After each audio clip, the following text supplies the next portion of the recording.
Welcome back. For some of us, summer is a time to relax, spend more time outdoors, and enjoy the weather. But for many people, it's a stressful time if you're sharing custody with a former spouse. Certified family law specialist Bud Kluick and Dr. Keith Cantor joining us this morning.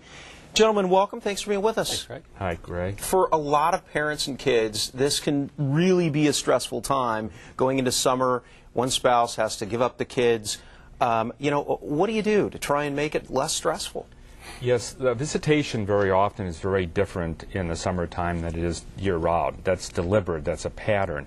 And if that's not true for the particular listener, they may want to come and talk to an attorney who gives a free half-hour consultation and discuss that, because the modern trend is to have very different visitation in the summer.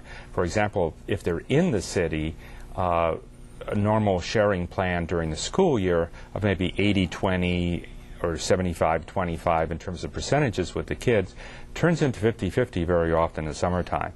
And on the other hand, if they're out of state, very often the kids fly back to Michigan or Missouri or wherever have you and spend up to 2 months with the other parent.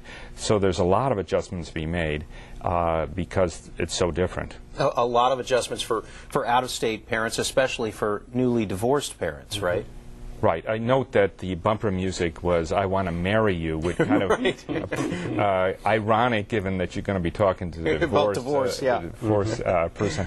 But very often, Greg, courts balance a number of different values or public policies. They announced the last decisions by the Supreme Court yesterday, for example, like, say, the New Haven firefighters case, where they're balancing civil rights versus being equal protection, being fair to other people, all the people, and remedial help for African Americans as opposed to being fair to the white firefighters. So they're trying to balance the various values. In our case, they're balancing a public policy of frequent and continuing contact with both parents, with which is a big public policy, with the fact that kids have enough on their plate during the school year, with learning long division, the multiplication tables, and looking out for the schoolyard bully. They've got enough on their plate with just growing up. They don't want to add the chaos of going back and forth during the school year. When it's not school year, then the balancing act changes, and they give much more time to the low-time parent usually. Right. It can be very chaotic. Dr. Cantor, what do you do as far as, the impact that this has on kids? What do you do to try and lessen that on the kids and the parents, right? Yeah, well, Greg, and parents, you've got to plan ahead of time. It's really important that you work together with your ex-spouse and really talk about the summer ahead of time and talk to the kids, too. So you've got your camp set up and you've got all your types of activities set ahead of time, and you get schedules in both houses that match. So I always recommend you get a calendar in each house.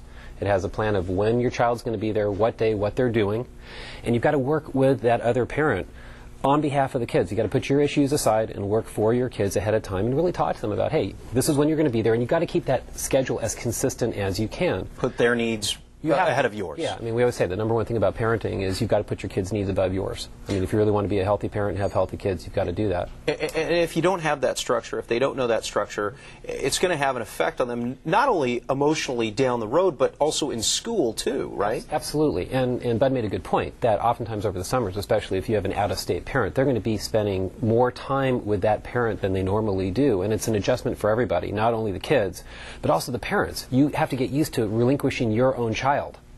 And if you're a primary custody parent or you have them even 50-50 and they go to the other person's house, you've got to get used to that loss yourself. So there's a lot that you as a parent have to prepare yourself for ahead of time for summers too. Yeah. Very often children have not seen that other parent since Christmas time or Thanksgiving, so it's a huge adjustment.